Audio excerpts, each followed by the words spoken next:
Perhaps I can help you, Chuck. I think the election was a victory for good government. It might also be called a victory for propaganda.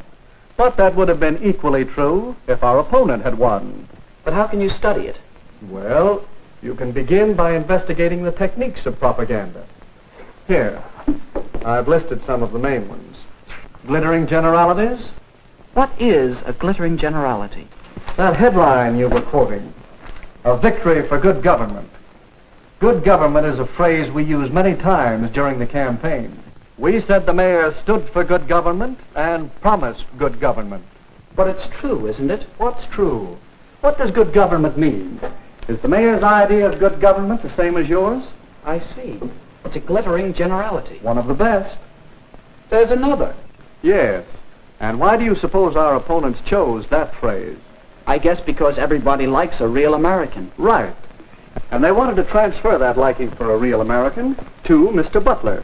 A day or so after that poster came out, I said in one of my campaign speeches, our opponent advertises himself as a real American. I say he is unreal, unrealistic. He is a visionary, a theorist, a dreamer. He is so thirsty for public office that like a weary traveler in the desert, he sees a mirage, and he is trying to sell it to you as real. There. Now what would you call that? That's name-calling, visionary, theorist, dreamer. That's right. And those are very polite names. For my collection of propaganda materials, I've made a special record of part of one of Mr. Butler's radio speeches. Mayor Cooper asks that he be judged by his performance in office. Very well. Let's ask him who was mayor when the municipal waterworks fell into such a state of disrepair that the whole town was without water for 2 days. Let's ask him. But no, let's not. It might embarrass him. That's what we call card stacking. Cooper was mayor when the pumping station broke down, but it was the men in office before him who allowed it to get into such a rundown condition, and it finally gave way before he could get anything done. And card stacking is choosing some facts and leaving out others and arranging them to suit your purpose. Now, did you see our little campaign movie? Yes, a couple of times. Well, let's look at it again. Land sakes, a body hardly has time enough. The house to clean, and the washing to do, and the men folks to feed. They like their chocolate cakes, too. But I do want to take time to tell you that I've known Dick Cooper ever since he was knee-high to a grasshopper. He comes of a good, respectable family, just as honest as the day is long. And he knows our town. He's one of us. That's why I'm going to vote for Mayor Cooper. And all my friends are going to vote for him, too. Recognize the technique? That must be what you call plain folks. That's right.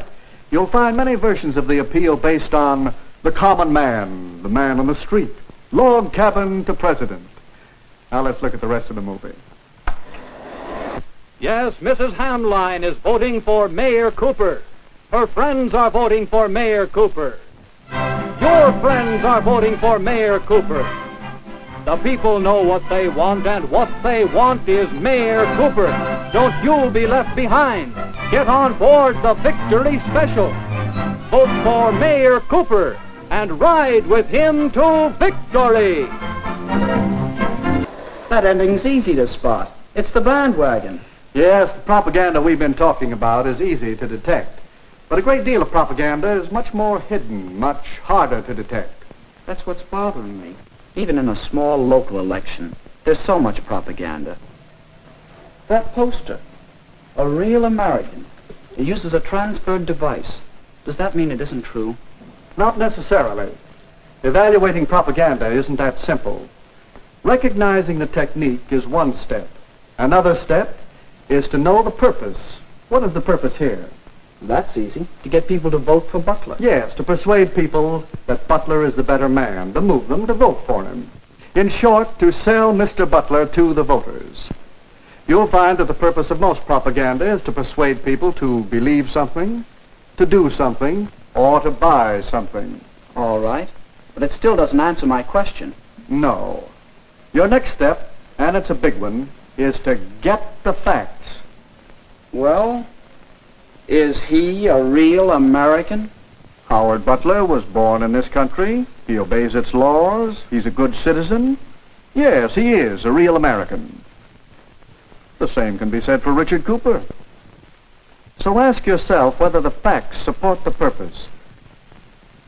Do they support the transfer of feeling from real American to Mr. Butler over Mr. Cooper? No, I guess not. Well, that's your fourth step. Weigh the facts against the purpose and the technique. I think I understand.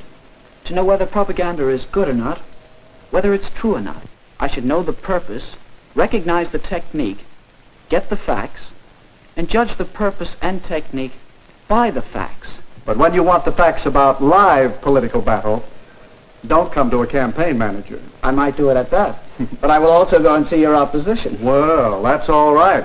Whenever you're tracking down propaganda, get as many different points of view as you can. Do you know something? What? I think that it might be interesting to make a really serious study of propaganda. I find it interesting, and there's plenty to study. Here I have just a few of the many books on the subject. You can read them. You can keep your eyes and ears open for little bits of propaganda. And, of course, you can study whole propaganda campaigns. Here are a few on which I've been gathering material. Hitler and Nazi Germany had a campaign of propaganda that ran over many years. Then there's a wealth of propaganda to study on the subject of Russia and communism. There's propaganda to study in our own American elections, national as well as local, and in many of the major issues on which elections often hinge. Well, if I don't learn about propaganda, it won't be because there's no way to study it. That's right, Chuck. Remember the techniques of propaganda and use the procedure we out is a powerful force. So powerful that your study of propaganda is important not only to you, but to me and to the world.